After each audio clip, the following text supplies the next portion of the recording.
ಜೀವನದಲ್ಲಿ ಪ್ರಾರ್ಥನೆ ಅನ್ನುವ ಪ್ರಾಮುಖ್ಯತೆಯನ್ನು ನಿಮ್ಮೊಟ್ಟಿಗೆ ನಾನು ಹಂಚಿಕೊಳ್ಳಲು ಬಯಸ್ತೇನೆ. You know, the Leonard Ravenhill, a great man of God, said, Leonard raven hill ಅನ್ನುವಂಥದ್ದು ದೇವ ಸೇವಕರು ಇವರು, prayer is a great beautician. ಪ್ರಾರ್ಥನೆ ಅಂತಂದ್ರೆ ಒಬ್ಬ ಬ್ಯೂಟಿಷಿಯನ್ ಇದ್ದಂತೆ. How many of you young people want to be beautiful? ನೀವು ಎಷ್ಟು ಯೌವನಸ್ಥರು ಬಹಳ ನಾನು ಸುಂದರವಾಗಿ ಕಾಣಬೇಕು ಎಲ್ಲರಿಗೆ ಅಂತ ಬಯಸ್ತೀರಾ? You want to be a beautiful person? ಚಂದಾಗಿರ್ಬೇಕಂತ ಬಯಸ್ತೀರಾ? Raise your hands. ಕೈಗಳನ್ನು ಎತ್ತಿ. And Leonard Ravenhill said, prayer is the great beautician. Leonard raven hill ಅವರು ಹೇಳ್ತಾರೆ, ಪ್ರಾರ್ಥನೆಯೇ ಅತ್ಯಂತ ಸುಂದರವಾಗಿ ನಿಮ್ಮನ್ನು ಮಾಡುವಂತ ಒಂದು ವ್ಯಕ್ತಿ ಅಂತ. In Exodus 34 and verse 30, the Bible says, after he spent time in the presence of God praying, his face was glowing. ವಿಮೋಚನ ಕಾಂಡ 34:30 ನಾವು ನೋಡ್ತೇವೆ, ಮೋಶೆ ಪ್ರಾರ್ಥನೆ ಮಾಡಿದ ನಂತರ ಆತನ ಮುಖವು ಹೊಳೆಯುತ್ತಾ ಇತ್ತು. You know, many years ago, ಬಹಳ ವರ್ಷಗಳ ಹಿಂದೆ the Brazil team was playing a football semi-final. Brazil team ಆ ಫುಟ್ಬಾಲ್ ಸೆಮಿಫೈನಲ್ ಅನ್ನು ಆಡ್ತಾ ಇತ್ತು. It was Brazil versus Holland in a World Cup match. World cup match ನಲ್ಲಿ ಬ್ರೆಜಿಲ್ ಮತ್ತು Holland ಎರಡು ಆಡ್ತಾ ಇದ್ದವು. It was in the year 1998. 1998ರಲ್ಲಿ ಇದು ಆಗಿತ್ತು. I remember that picture in the Hindu paper. I am not able to find it now. I tried, and the paper had the whole Brazil team yellow jersey together, and the caption was a prayer meeting or a football World Cup football semi-final. ಅಲ್ಲಿ Brazil ಪೂರ್ತಿ ಆಗಿರುವಂತ ಚಿತ್ರವನ್ನ ಆ ಒಂದು paper ನಲ್ಲಿ ಹಾಕಲ್ಪಟ್ಟಿತ್ತು. ಆ paper ನಲ್ಲಿ ಹಾಕಿ ಅವ್ರು ಏನ್ ಕೊಟ್ಟಿದ್ರು ಗೊತ್ತಾ, ಅದರ ಕೆಳಗಡೆ ಅದನ್ನು ಬರ್ದಿದ್ರು ಗೊತ್ತಾ, ಪ್ರಾರ್ಥಿಸುವಂತ ಆ ಟೀಮು ಅಂತ ಹೇಳಿ. But I found out this picture which comes from the 2014 World Cup. 2014 ಇಸ್ವಿನಲ್ಲಿ ನಡೆದಂತ ವರ್ಲ್ಡ್ ಕಪ್ ನಲ್ಲಿ ಈ ಒಂದು ಪಿಕ್ಚರ್ ನನಗೆ ಸಿಕ್ತು. There are two pictures of this Brazil player called David Luiz. David Luiz ಅನ್ನುವಂತವರು ಬ್ರೆಜಿಲ್ ಟೀಮ್ ನವರು. Can you show the other picture please? ಇನ್ನೊಂದು picture. Okay, both are same. Okay, another picture of David Luiz. David Louis ಅವರದು. Okay, another picture is there by any chance? All right. Okay. Well, you know, there are two pictures of David Luiz from that World Cup 2014. ಆ world cup ನಲ್ಲಿ ನೀವು ಗಮನಿಸ್ತಾ ಇದ್ರಿ, ಎರಡು picture David Luiz ಅವರದಿದೆ. After Brazil beat Colombia in the quarter final, you know, David Luiz sinks to his knees and he prays. ಆ ಕೊಲಂಬಿಯಾನ ಸೋಲಿಸಿದ ನಂತರ ಬ್ರೆಜಿಲ್ ನಲ್ಲಿ ಇರುವಂತವರು ತನ್ನ ಮೊಣಕಾಲಿನಲ್ಲಿ ಉರಿ ಆತನು ದೇವರಿಗೆ ಸ್ತೋತ್ರ ಸಲ್ಲಿಸ್ತಾ ಇದ್ದಾನೆ. And in the semi-final of the 2014 World Cup, something horrible happened in the and for the Brazilian fans it is the saddest day because they lost 1-7 to Germany. ಅಲ್ಲಿ ನಾವು ನೋಡ್ತೇವೆ 2014ರಲ್ಲಿ ಜರ್ಮನಿಗೆ ಅವರು ಸೋತು ಹೋಗ್ತಾರೆ. One goal they scored, they got 7 goals pumped onto them. Brazil ಕೇವಲ ಒಂದೇ ಒಂದು ಗೋಲ್ ಹೊಡೆದಿದೆ, ಆದ್ರೆ ಎದುರಾಳಿ ಇರುವಂತ ಟೀಮು 7 ಗೋಲ್ ಅನ್ನು ಹೊಡೆದ್ರ ಮೂಲಕ ಸೋಲಿಸಿದೆ. And even after that match he's praying. ಆದ್ರೂ ಸಹ ಮ್ಯಾಚ್ ಆದ ನಂತರನೂ ಸಹ ಆತನು ಪ್ರಾರ್ಥಿಸ್ತಾ ಇದ್ದಾನೆ, ಸೋತಿದ್ದಾರೆ. He prayed in the quarter final when they won Colombia. ಕೊಲಂಬಿಯಾದ ಗೆದ್ದಂತ ಸಂದರ್ಭದಲ್ಲಿ ಕ್ವಾರ್ಟರ್ ಫೈನಲ್ ಅಲ್ಲಿನೂ ಆತನು ದೇವರಿಗೆ ಸ್ತೋತ್ರ ಸಲ್ಲಿಸಿ ಪ್ರಾರ್ಥಿಸಿದ. He is praying after they got thrashed 1-7 by Germany. ಜರ್ಮನಿನಿಂದ 7 ಸಾರಿ ಹೊಡೆಸ್ಕೊಂಡ ನಂತರನೂ ಸಹ ಆತನು ಪ್ರಾರ್ಥಿಸ್ತಾ ಇದ್ದಾನೆ. He is a Bible believing footballer. ಆತನು ಬೈಬಲ್ ಅನ್ನು ನಂಬುವಂತ footballer. Born again footballer. Born again footballer. ಆತನು ವಿಶ್ವಾಸಿ ಆಗಿರುವಂತ ಒಂದು ಫುಟ್ಬಾಲರ್. Evangelical footballer. ಸುವಾರ್ತಿಕನಾಗಿರುವಂತ footballer. And that is why he is obeying, pray continually. ಅದಕ್ಕೆ ಆತನು ವಿಧೇಯನಾಗ್ತಾನೆ, ಯಾವಾಗಲೂ ಪ್ರಾರ್ಥಿಸುವಂತ ಒಂದು ವಿಷಯ. Some young people have a communistic view of prayer. ಈ ದಿನಗಳಲ್ಲಿ ಹೇಗಿದೆ ಅಂತಂದ್ರೆ ನಮ್ಮ ಒಂದು ಯವನಸ್ಥರು ಯಾವ ರೀತಿ ಅಂತಂದ್ರೆ ಎದುರಿಸುವಂತ ರೀತಿ ಒಳಗೆ ಕಮ್ಯುನಿಸ್ಟಿಕ್ ಆಗಿರುವಂತ ಒಂದು ಸ್ವಭಾವ ದೃಷ್ಟಿಕೋನ ಉಳ್ಳಂತ ಯವನಸ್ಥರು. You know, those who pray, prayer is like a walking stick. ಅವರು ಪ್ರಾರ್ಥಿಸುವಂತವ್ರಿಗೆ ಹೆಂಗಂತಂದ್ರೆ ಅಡ್ಡಾಡುವುದಕ್ಕ ವಾಕಿಂಗ್ ಸ್ಟಿಕ್ ಇರ್ತದಲ್ಲ, ಕಟ್ಟಿಗೆ. You can't walk and prayer is like your walking stick. ನಿಮಗೆ ನಡೆಯಕ್ ಬರೋದಿಲ್ಲ, ನೀವು ಅದ್ರ ಮೇಲೆ ಹಾಕ್ಬೋದು. I don't need prayer, only you weak fellow, you need prayer. ನೀವು ಬಲಹೀನರು, ನಿಮ್ಮಂತವ್ರು ಪ್ರಾರ್ಥನೆ ಬೇಕು, ನಾವು ಯವನಸ್ಥರು ನಮಗೆ ಯಾಕೆ ಪ್ರಾರ್ಥನೆ ಬೇಕು? Prayer as a walking stick. ಪ್ರಾರ್ಥನೆ ಅಂತಂದ್ರೆ ವಯಸ್ಸಾಗಿದ್ದ ಅಜ್ಜಿ ಕಟ್ಟಿಗೆ ಹಿಡ್ಕೊಂಡು ಅಡ್ಡಾಡ್ತಾರಲ್ಲ, ಹಂಗ ನಮಗಿದ್ದಂತೆ. That is communistic view of prayer. ಅದು ಕಮ್ಯುನಿಸ್ಟಿಕ್ ವ್ಯೂ ಅಂತ ಹೇಳ್ತೇವೆ. ಆ ರೀತಿ ಆಗಿರುವಂತ ದೃಷ್ಟಿಕೋನ. Some people have cinematic view of prayer. Cinematic ಆಗಿರುವಂತ ಒಂದು ದೃಷ್ಟಿಕೋನ ಇರುವಂತದ್ದು. It comes straight from the most watched movie of India of all time, DDLJ. DDLJ ಆ ಒಂದು ಮೂವಿ ಮೂಲಕ ನೋಡಿ ಕಲಿತಿರುವಂತದ್ದು. It comes from a church in Europe. Europe ನಲ್ಲಿ ಅದು ಬಂದದ್ದು. Sharon Rukh Khan and Kajol. Shahrukh Khan ಮತ್ತು Kajol. Kajol prays. Kajol ಪ್ರಾರ್ಥಿಸ್ತಾಳೆ. And Shah Rukh Khan, after Kajol's prayer, he also prays. ಓ ಕಾಜೋಲ್ ಪ್ರಾರ್ಥನೆ ಮಾಡಿದ ನಂತರ ಶಾರುಖ್ ಖಾನ್ ಅನ್ನು ಪ್ರೇಯರ್ He ಮಾಡ್ತಾನೆ. says, "Hi God, ಹಾಯ್ ದೇವ್ರೇ, I don't need anything from you. ನಿನ್ನಿಂದ ನನಗೆ ಏನು ಬೇರೆ ಬೇಡ, I am perfectly fine." ನಾವು ಸಂಪೂರ್ಣವಾಗಿ ಆರಾಮಿದ್ದೇನೆ. But there's a beautiful girl here in this chapel. ಇಲ್ಲಿ ಈ ಒಂದು ಬಹಳ ಸುಂದರವಾದ She's ಹುಡುಗಿಯನ್ನ asking you for something. ಅವಳು ನಿನ್ಗೆ ಏನೋ ಕೇಳ್ತಾ ಇದ್ದಾಳೆ. Whatever she asks, ಅವಳು ಏನೇ ಕೇಳಿದ್ರು you give it to her. ಅವಳಿಗೆ ಕೊಡು. But I am fine. ನನಗೆ ಆರಾಮಿದೆ, I am kush, I am fine. ನಾನು ಸಂತೋಷ ಇದ್ದೇನೆ, I don't need anything from you. ನನಗೆ ನಿನ್ನಿಂದ So ಏನು this is cinematic view of prayer. ಇದು ಈ ರೀತಿ ಒಂದು ಪ್ರಾರ್ಥನೆಗೆ ಏನಂತಾರೆ ಗೊತ್ತಾ, But in the- cinematic view But ಅಂತ. in the next half an hour or so, I'm going to give you the biblical view of prayer. ಸ್ವಲ್ಪ ಸಮಯದ ನಂತರ ನಿಮಗೆ ವಾಕ್ಯ ಆಧಾರಿತವಾಗಿ ಬೈಬಲ್ ಆಧಾರಿತವಾಗಿರುವಂತಹ ದೃಷ್ಟಿಕೋನದ ಪ್ರಾರ್ಥನೆ ಕಲಿಸ್ತೇನೆ. First of all, the Bible teaches prayer is supreme. ಮೊದಲನೇದಾಗಿ ಪ್ರಾರ್ಥನೆ ವಿಷಯಕ್ಕೆ ಬೈಬಲ್ ಹೇಳ್ತದೆ, ಪ್ರಾರ್ಥನೆ ಅನ್ನುವಂಥದ್ದು ಅತ್ಯುನ್ನತವಾದದ್ದು. It is a most important thing. Prayer is supreme. ಪ್ರಾರ್ಥನೆ ಅನ್ನುವಂಥದ್ದು ಬಹಳ ಪ್ರಾಮುಖ್ಯವಾದದ್ದು, ಅತ್ಯಂತ ಉನ್ನತ ಮತ್ತು ಶ್ರೇಷ್ಠವಾದದ್ದು. Let's talk to King Hezekiah. ಹೆಜೆಕಾಯನ ವಿಷಯದ ಕುರಿತು ರಾಜನ Hezekiah, what is the first thing you did when a letter of threat came to you? ನಿನ್ನ ಕಡೆ ಬಂದಂತ ಸಂದರ್ಭದಲ್ಲಿ ಹೆಜೆಕಾಯನೇ ನೀನು ಮೊದಲನೇದಾಗಿ ಮಾಡುವಂತ ಸಂಗತಿ ಏನು?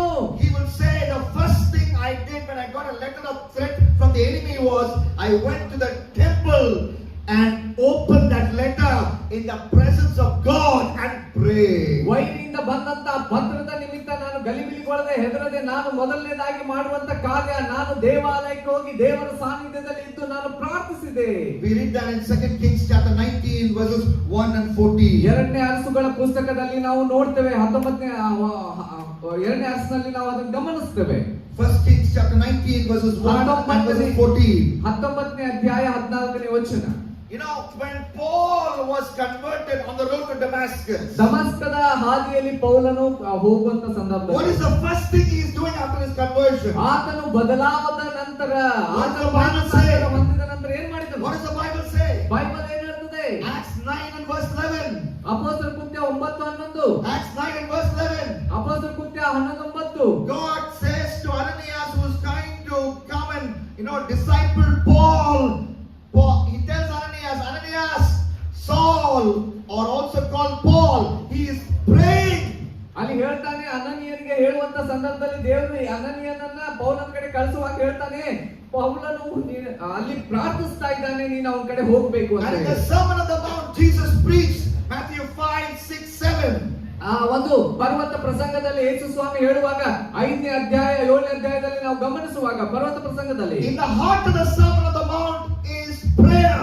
ಅಲ್ಲಿ ಬಹಳ ಮುಖ್ಯವಾಗಿ ನಾವು ನೋಡ್ತೇವೆ, ಪರ್ವತ ಪ್ರಸಂಗದ ಮುಖ್ಯ ಹೃದಯದ ಒಂದು ಸಂಗತಿ ಏನಂದ್ರೆ ಅದು ಪ್ರಾರ್ಥನೆ. Turn your Bibles to Matthew chapter 5 ಮತ್ತಾಯನ ಸುವಾರ್ತೆ 5ನೇ ಅಧ್ಯಾಯಕ್ಕೆ ನೀವು ತೆರೀರಿ. and read verse 44 44ನೇ ವಚನ ಓದ್ರಿ. and 6th chapter verse 5. 5ನೇ ಅಧ್ಯಾಯದ 5ನೇ ವಚನ. 6th chapter verse 6. 6ನೇ ಅಧ್ಯಾಯದ 6ನೇ ವಚನ. 6th chapter verse 7. 7ನೇ ವಚನ. 6th chapter verse 9. 6ನೇ ಅಧ್ಯಾಯದ 9ನೇ ವಚನ. These 5 verses count how many times prayer is mentioned. ಈ 5 ಸಂಗತಿಗಳ ಘಟನೆಗಳಲ್ಲಿ ನೋಡುವಾಗ ಎಷ್ಟು ಸಾರಿ ಪ್ರಾರ್ಥನೆ How many ಹೇಳಲ್ಪಟ್ಟಿದೆ? times is prayer mentioned? ಎಷ್ಟು ಸಾರಿ ಪ್ರಾರ್ಥನೆಯಲ್ಲಿ ಉಲ್ಲೇಖಿಸಲಾಗಿದೆ? Anybody? ಹೇಳ್ಬೋದಾ ನೋಡಿ? How many times? In Matthew 5:44, 6:5, 6:7, 6:6, 6:7, 6:9.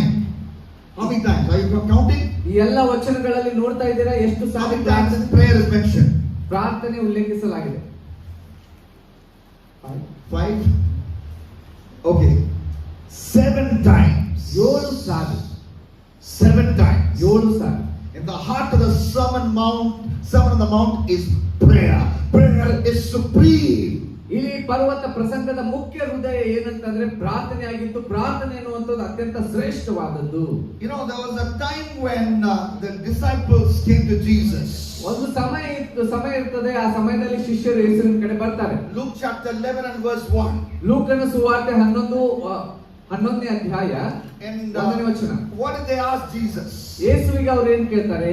Jesus, ಯೇಸುವೇ, teach us how to preach. ಹೆಂಗೆ ಬೋಧಿಸಬೇಕು ಕಲಿಸು. Did they say that? ಹಂಗ ಹೇಳ್ತಾರ?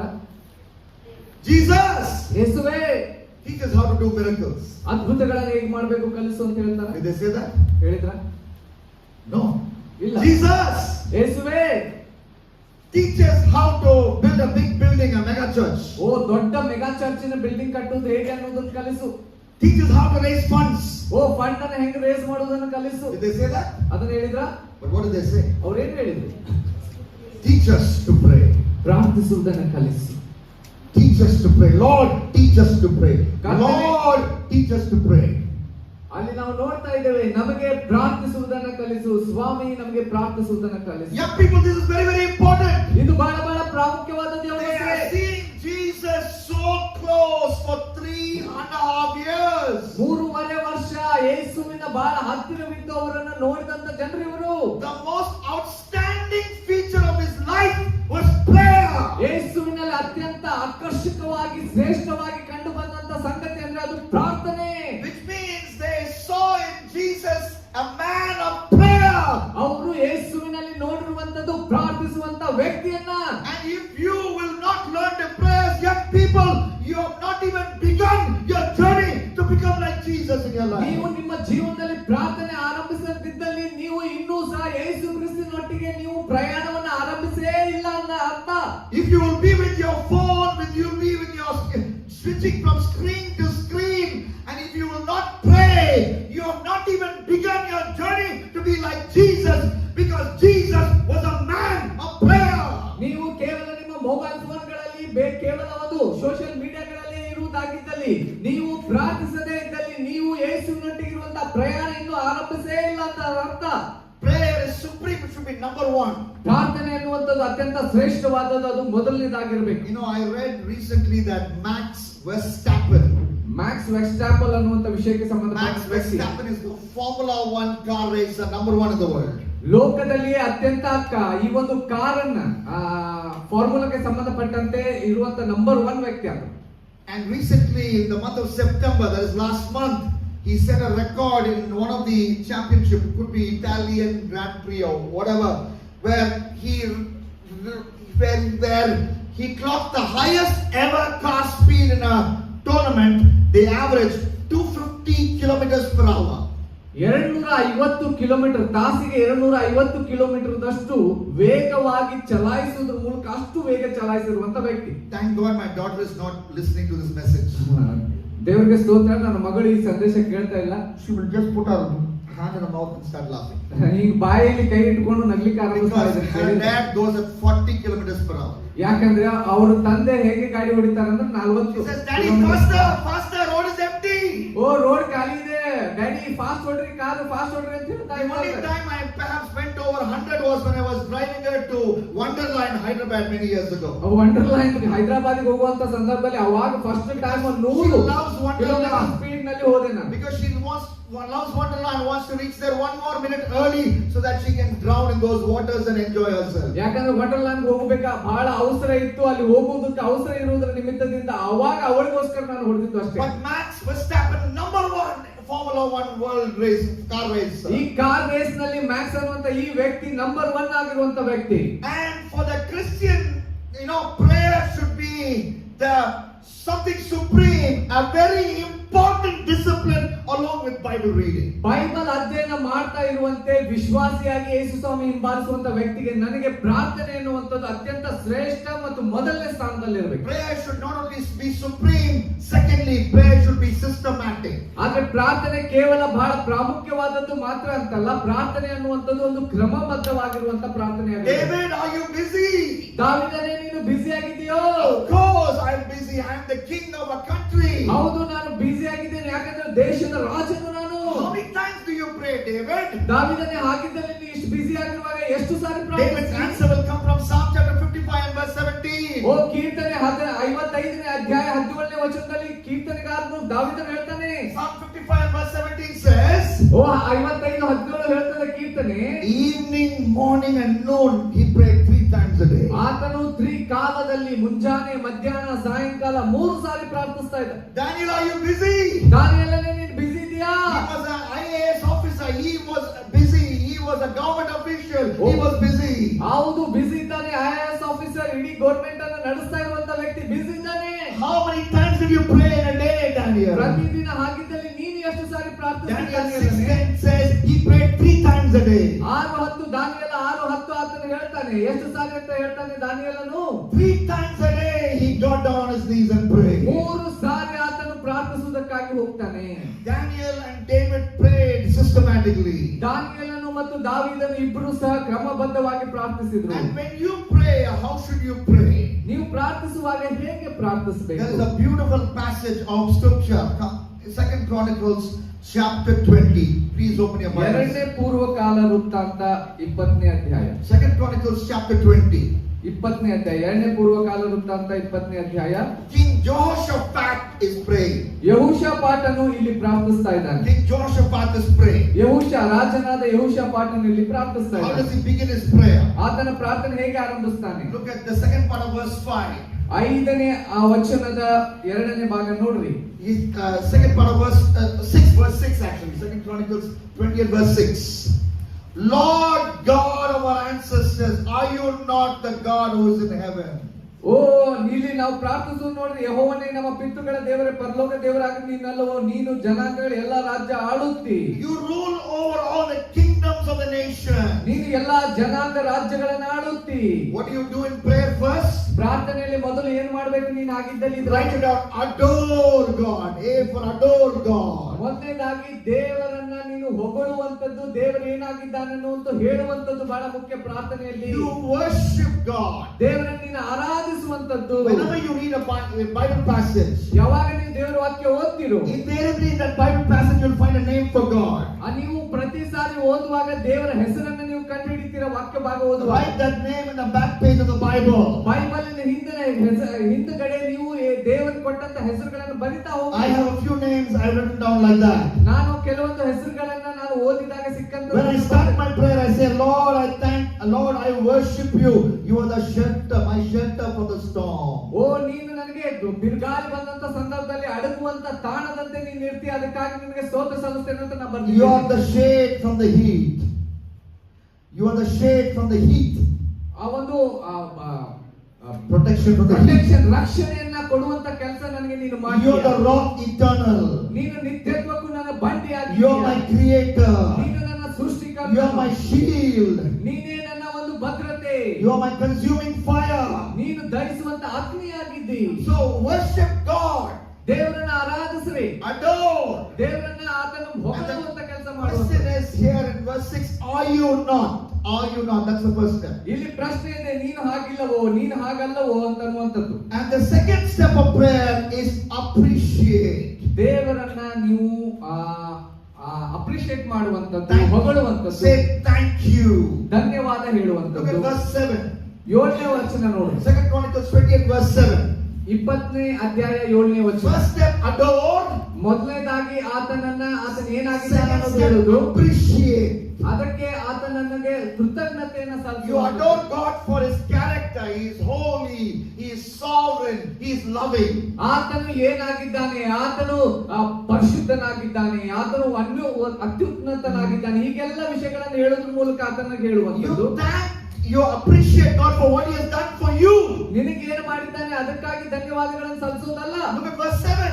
7ನೇ ವಚನ ನೋಡ್ರಿ. Did you not drive out the inhabitants of this land before your people Israel? ಓ ಇಸ್ರಾಯೇಲರ ಎದುರು ನಿಂತ ಈ ದೇಶದ ನಿವಾಸಿಗಳನ್ನು ನೀನು ಹೊರಡಿಸಿದೆಯಲ್ಲವೋ? Did you not give this blessing for us? ನೀನು ನಮಗೆ ಈ ಆಶೀರ್ವಾದವನ್ನು ಕೊಟ್ಟಿದ್ದೀಯಲ್ಲವೋ? Did you not give me good daddy and mommy? ಓ ಒಳ್ಳೆ ತಂದೆ ತಾಯಿಯಂದಿರನ್ನು ನೀನು ಕೊಟ್ಟಿದ್ದೀಯಲ್ಲವೋ? Did you not give me a good school to study? ಓ ಒಳ್ಳೆ ವಿದ್ಯಾಭ್ಯಾಸ ಮಾಡೋದಕ್ಕೆ ಶಾಲೆಯನ್ನು ಕೊಟ್ಟಿದ್ದೀಯಲ್ಲವೋ? Did you not give me a good youth camp to attend during Deepavali ಈ vacation? ದೀಪಾವಳಿಯ ಹಬ್ಬದ ಒಂದು ವೆಕೇಶನ್ ನಲ್ಲಿ ನನಗೆ ಈ ರೀತಿ ಕ್ಯಾಂಪ್ ಅಟೆಂಡ್ ಮಾಡೋದಕ್ಕೆ So ಕೊಟ್ಟಿದ್ದೀಯಲ್ಲವೋ? what's the first step of systematic prayer? Adore. ಮೊದಲನೇದಾಗಿ ನಾವು ಕ್ರಮಬದ್ಧ ಪ್ರಾರ್ಥನೆ ಏನ್ ಮಾಡ್ಬೇಕಾಗಿದೆ? ದೇವರನ್ನ ಮಹಿಮೆ ಪಡಿಸಬೇಕು, Second is ಹೊಗಳಬೇಕು. appreciate. ಅದರ ನಂತರ ಧನ್ಯವಾದಗಳನ್ನು ಸಲ್ಲಿಸಬೇಕು. And the third thing is admit. ಮೂರನೇ ಸಂಗತಿ ನಿಮ್ಮನ್ನ ಒಪ್ಪಿಸುವಂತದ್ದು. Admit your sin. ನಿಮ್ಮ ಪಾಪಗಳನ್ನ ಒಪ್ಪಿಕೊಳ್ಳುವುದು. Look at verses 10 and 11. 10-11 ವಚನ ನೋಡ್ರಿ. Verses 10 and 11 of the same chapter. ಅದೇ ಅಧ್ಯಾಯದ 20ನೇ ಅಧ್ಯಾಯದ 10-11. Here King Jehoshaphat is admitting a problem ಯೆಹೋಷಾಫಾಟನು ಇಲ್ಲಿ ಸಮಸ್ಯೆಯನ್ನ ಅಲ್ಲಿ ಒಪ್ಪಿಸ್ತಾ ಇದ್ದಾನೆ. Because the men from Ammon, Moab and Mount Seir, they are whose territory you would not allow Israel to invade. Okay, they have turned away from them and they did not destroy them. You know, the enemies are attacking them. ಇಲ್ಲಿ ಅಮ್ಮೋನಿಯರು, ಮೋವಾಬರು, ಸೇಯರು ಪರ್ವತ ಪ್ರದೇಶವನ್ನ ನೋಡಿ ಇಸ್ರಾಯೇಲರೆಲ್ಲರೂ ಐಗುಪ್ತ ದೇಶದಿಂದ ಬರುತ್ತಿದ್ದಾಗ ನುಗ್ಗಿ ಅವರು ಹೊರಗೆ ಬಂದು ಅವರ ಮೇಲೆ ಅಟ್ಯಾಕ್ ಮಾಡ್ತಾ ಇದ್ದಾರೆ. We did, Lord, we were kind to the Ammonites, kind to the Moabites, but now they are attacking us. Verse 11, these very people we were kind to, they are attacking us. Admit your problem before God. ಓ ಇಲ್ಲಿ ನಾವು ನೋಡ್ತಾ ಇದ್ದೇವೆ ಅಮ್ಮೋನಿಯರು, ಮೋವಾಬರು ಇಂಥವ್ರ ಮೇಲೆ ನಾವು ಎಲ್ಲಾ ಕರುಣೆ ತೋರಿಸಿದ್ವಿ. ಆದ್ರೆ ಇವರು ಕರುಣೆಗೆ ಬದಲಾಗಿ ನಮ್ಮ ಮೇಲೆ ಅಟ್ಯಾಕ್ ಮಾಡ್ತಾ ಇದ್ದಾರೆ. ಅದನ್ನ ನಾನು ನಿಮಗೆ ಒಪ್ಪಿಸ್ತೇನೆ ಸ್ವಾಮಿ. First, adore God. ದೇವರನ್ನ ಮೊದಲು ಆತನ ಹೆಸರಿಗೆ ತಕ್ಕಂತೆ ಹೊಗಳುವುದು, appreciate God. ದೇವರಿಗೆ ಅದಕ್ಕಾಗಿ ಕೃತಜ್ಞತೆ ಸಲ್ಲಿಸುವುದು, Admit your problem. ನಿಮ್ಮ ಸಮಸ್ಯೆಗಳನ್ನು ಆತನಿಗೆ ಒಪ್ಪಿಸುವಂತದ್ದು. And fourthly, ask Him what you want. ಓ ನಾಲ್ಕನೇದಾಗಿ ಕೇಳ್ರಿ, ನೀನು ಇದರಲ್ಲಿ ಏನು ಅಪೇಕ್ಷಿಸ್ತೀಯ ಸ್ವಾಮಿ, ನಾವು ಏನ್ ಮಾಡ್ಬೇಕು? So the first question was, are you not, verse 6, ನೀನು ಹಾಗೆ ಮಾಡ್ಲಿಲ್ಲವೋ ಅನ್ನುವಂಥದ್ದು 6ನೇ ಒಂದು ವಚನ. are you not the sovereign God? Are you not the loving God? ನೀನು ಪ್ರೀತಿಸುವಂತ ದೇವರು, ಶ್ರೇಷ್ಠ ದೇವರು, ಆ ದೇವರು ನೀನಾಗಿದೆ. Second question was, did you not give me a wonderful youth camp to attend? Did you not give me life breath? Did you not give me 3 times food a day? You know, did you not, is talking about thanking Him for His blessing. ನೀನು ಆಶೀರ್ವಾದವನ್ನ ಕೊಟ್ಟಿದ್ದಿ, ಆರೋಗ್ಯವನ್ನ ಕೊಟ್ಟಿದ್ದಿ, camp ಅನ್ನ ಕೊಟ್ಟಿದ್ದಿ, ಎಲ್ಲಾ ಒಳ್ಳೆ ಸಂಗತಿಗಳನ್ನ ನೀನೇ ಕೊಟ್ಟಿದ್ದೀಯಲ್ಲವೋ ಅಂತ ಹೇಳ್ತಾ ಇದ್ದಾನೆ. And 12, the third question comes, will you not judge them? Will you not save us from these enemies? Will you not do this miracle for me? ಈ ಒಂದು ಅದ್ಭುತವನ್ನ ಇವರಿಂದ ನನಗೆ ರಕ್ಷಿಸುವುದಿಲ್ವೋ ನೀನು, ಇವರಿಂದ ಬಿಡಿಸುವುದಿಲ್ವೋ ನೀನು, ನೀ ಅದ್ಭುತ ಮಾಡೋದಿಲ್ವೋ ನೀನು ಅನ್ನುವಂಥದ್ದು. You know, these are the 3 questions to ask when you pray systematic prayer. ಓ ಕ್ರಮಬದ್ಧವಾದಂತ ಪ್ರಾರ್ಥನೆ ಮಾಡುವಾಗ ಈ 3 ಪ್ರಶ್ನೆಗಳನ್ನು ನಾವು Everybody ಕೇಳಬೇಕು. together, are you not? Everybody, are you not? ನೀನು ಹಾಗೆ ಮಾಡೋದಿಲ್ವೋ? Are you not a holy God? ನೀನು ಪರಿಶುದ್ಧನಾದ ದೇವರಲ್ಲವೋ? Are you not a loving God? ನೀನು ಪ್ರೀತಿಸುವ ದೇವರಲ್ಲವೋ? Are you not a potter God? ನೀನು ಶ್ರೇಷ್ಠ ದೇವರನ್ನಲ್ಲವೋ? Did you not? ನೀನು ಈ ರೀತಿಯಾಗಿ ಮಾಡೋದಿಲ್ವೋ? Did you not save me from sin? ನನ್ನನ್ನು ಪಾಪದಿಂದ ನೀನು ಬಿಡಿಸಲಿಲ್ವೋ? Did you not give me power to overcome temptation? ಶೋಧನೆಗಳನ್ನು ಜಯಿಸುವಂತ ಶಕ್ತಿ ನೀನು ಕೊಡಲಿಲ್ವೋ?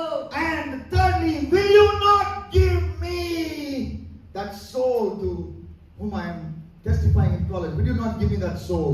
ನೀನು ಆ ಒಂದು ಆತ್ಮವನ್ನು ನನಗಾಗಿ ಕೊಡುವುದಿಲ್ಲವೋ? I want to share the gospel and bring him to church. ನಾನು ಅವರಿಗೆ ಸುವಾರ್ತೆ ಸಾರಿ ಸಭೆಗೆ ಅವರನ್ನು ಕರ್ಕೊಂಡು Will you not give me wisdom to study maths well? Maths ಅನ್ನ ಸರಿಯಾಗಿ ಅಭ್ಯಾಸ ಮಾಡುವುದಕ್ಕೆ ಜ್ಞಾನ ನೀನು ಕೊಡುವುದಿಲ್ವೋ? Will you not help me to do well in my profession? ನಾನು ಮಾಡುವಂತ ಉದ್ಯೋಗದಲ್ಲಿ ಅತ್ಯುತ್ತಮವಾಗಿ ಮಾಡ್ಲಿಕ್ಕೆ ನನಗೆ ಸಾಮರ್ಥ್ಯ ಕೊಡುವುದಿಲ್ವೋ? Will you not give me a life partner? ಒಳ್ಳೆಯ ಉತ್ತಮ ಒಂದು ಬಾಳ ಸಂಗಾತಿ ನೀನು Tomorrow ಕೊಡುವುದಿಲ್ವೋ? morning, first session I'll talk. Will you not give me a godly life partner? ಓ ದೈವಿಕವಾಗಿರುವಂತಹ ಉತ್ತಮವಾದಂತಹ ಒಂದು ಪಾರ್ಟ್ನರ್ ನೀನು ನನಗೆ ಕೊಡುವುದಿಲ್ವೋ? So adore, appreciate, admit, ask. ಅಲ್ಲಿ ನಾವು ಆತನ ಏನಾಗಿದ್ದಾನೆ ಅದಕ್ಕಾಗಿ ಹೊಗಳುವಂತದ್ದು, ಅದರ ನಂತರ ಆತನಿಗೆ ಕೃತಜ್ಞತೆ So ಸಲ್ಲಿಸುವಂತದ್ದು. prayer should be systematic. ಪ್ರಾರ್ಥನೆ ಅನ್ನುವಂಥದ್ದು ಕ್ರಮಬದ್ಧವಾಗಿರಬೇಕು. So today in your group discussion you will do a systematic prayer. ನೀವು ಗ್ರೂಪ್ ಡಿಸ್ಕಷನ್ ಅಲ್ಲಿ ಕ್ರಮಬದ್ಧವಾದ ಪ್ರಾರ್ಥನೆ ನೀವು ಮಾಡಲಿಕ್ಕೆ, Even if you pray for 3 minutes or 5 minutes, start by adoring God, go into appreciation of God, admit your problem, and then finally ask. ಓ ನೀವು 2 ನಿಮಿಷ ಇರ್ಬೋದು, 3-5 ನಿಮಿಷ ಇರ್ಬೋದು, ಎಷ್ಟೇ ಪ್ರಾರ್ಥನೆ ಮಾಡಿದ್ರು ಈ ಕ್ರಮಬದ್ಧದಲ್ಲಿ ದೇವರನ್ನ ಏನಾಗಿದ್ದಾನೆ ಅಂತ ಹೇಳುವುದು, ಕೃತಜ್ಞತೆ ಸಲ್ಲಿಸುವುದು, ಸಮಸ್ಯೆಗಳನ್ನ ತಿಳಿಸುವಂತದ್ದು, ಅದರ ನಂತರ ನಿಮ್ಮ ಪ್ರಾರ್ಥನೆ ಮುಂದುವರಿಸುವುದು. You know, even if you have a bad day, you can appreciate God. You can do the second thing. ನಿಮ್ಮ ಕೆಟ್ಟ ದಿನಗಳು ಇದ್ರೂ ಸಹ ದೇವರನ್ನ ನೀವು ಹೊಗಳುವಂತದ್ದು, ದೇವರಿಗೆ ಕೃತಜ್ಞತೆ ಸಲ್ಲಿಸುವಂತದ್ದು ಬಿಡಬಾರದು. How many of you have heard of Bible commentator Matthew Henry? Matthew Henry ಅನ್ನುವಂಥದ್ದು ಬೈಬಲ್ ಕಮೆಂಟೇಟರ್ ಅವರ ಹೆಸರು ಎಷ್ಟು ಮಂದಿ ಕೇಳಿದ್ದೀರಾ? ಯಾರಾದ್ರೂ ಕೇಳಿದ್ದೀರಾ? Okay, one person in a room of 90 people. How many of you heard of Matt Henry, New Zealand fast bowler? Matt Henry ಅನ್ನುವಂಥವ್ರು New Zealand ದ ಫಾಸ್ಟ್ ಬೌಲರ್, ಅವ್ರ ಹೆಸರು ಎಷ್ಟು ಮಂದಿ ಕೇಳಿದ್ರಿ? Same name? More hands are going up. This is telling the story of our generation. ನಮ್ಮ ಒಂದು ತಲೆಮಾರಿನ ಒಂದು ಕಥೆ ಇದು ತಿಳಿಸ್ತದೆ. Matt Henry, we remember him because of what he did to India in Dhoni's last game, international game. International ಧೋನಿಯವರ ಕೊನೆಯ ಒಂದು ಗೇಮ್ ನಲ್ಲಿ ಮ್ಯಾಥ್ ಹೆನ್ರಿ ಅವರು ಮಾಡುವಂತದ್ದು ಏನ್ ಗೊತ್ತಾ? 10 overs, 1 made in 37 runs, 3 wickets. ಅಲ್ಲಿ 10 ಓವರ್ಸ್ ನಲ್ಲಿದೆ 37 ರನ್ ಅವಶ್ಯಕತೆ ಇದೆ. India versus New Zealand in the 2019 World Cup ODI final. India versus New Zealand ನಡೀತಾ ಇರುವಂತದ್ದು. And Dhoni was run out in Manchester and our chest became heavy. ಅಲ್ಲಿ ಧೋನಿ ಸಂಪೂರ್ಣವಾಗಿ run out ಆಗ್ಬಿಟ್ನು. ಆ ಸಂದರ್ಭದಲ್ಲಿ ಎಲ್ಲರಿಗೆ ದುಃಖ ಸ್ಟಾರ್ಟ್ ಆಯ್ತು. Dhoni cried and we cried along with him and we lost that game to New Zealand and we were knocked out of the World Cup. ಅಯ್ಯೋ, ನಾವು ಆ ಒಂದು ವರ್ಲ್ಡ್ ಕಪ್ ನಿಂದ ಹೊರಗೆ ಬರುವಂತ ಪರಿಸ್ಥಿತಿ, ಯಾಕಂದ್ರೆ ಧೋನಿ ಆತನು ಔಟ್ ಆಗ್ಬಿಟ್ಟಿದ್ದಾನೆ ಈಗ. And the culprit number 1 was Matt Henry. ಆ ಒಂದು ಕಾರ್ಯಕ್ಕೆ ಕಾರಣವಾಗಿರುವಂತದ್ದು Matt Henry. But there's another Matt Henry, the commentator. ಇನ್ನೊಬ್ಬ ಮ್ಯಾಥ್ ಹೆನ್ರಿ ಅನ್ನುವಂತ ಕಮೆಂಟೇಟರ್ ಇದ್ದಾರೆ. And one day he was robbed when he was going the road. Road ನಲ್ಲಿ ಹೋಗುವಂತ ಸಂದರ್ಭದಲ್ಲಿ ಅವರನ್ನ ಸಂಪೂರ್ಣವಾಗಿ ದರೋಡೆ ಮಾಡಿದ್ರು. You know, he died in 1714 and still we are talking about him. That means he has done a great work for the Lord Jesus Christ. 1714ರಲ್ಲಿ ಸತ್ತು ಹೋಗಿದ್ದಾರೆ. ಈಗಲೂ ಸಹ ಅವ್ರ ಬಗ್ಗೆ ಮಾತನಾಡ್ತಾ ಇದ್ದೇವೆ ಅಂತಂದ್ರೆ ಕ್ರಿಸ್ತನಿಗಾಗಿ ದೊಡ್ಡ ಕಾರ್ಯವನ್ನು ಮಾಡಿದ Great Bible commentator. In fact, you can download his Bible commentary on via Google and he will give you wonderful explanations for the Bible passage that you just read. ನೀವು ಗೂಗಲ್ ನಲ್ಲಿ ಹೋಗಿ ಇವ್ರ ಹೆಸರು ಹೇಳಿ ಇವ್ರ ಕಮೆಂಟರಿಯನ್ನ ನೀವು ತೆಗೆದು ನೀವು ಡೌನ್ಲೋಡ್ ಮಾಡ್ಕೋಬಹುದು. ವಿವರಣೆಯನ್ನ ವಾಕ್ಯ ಭಾಗವನ್ನು ಬಹಳ ಉತ್ತಮವಾಗಿ ಹೇಳಿದ್ದಾರೆ.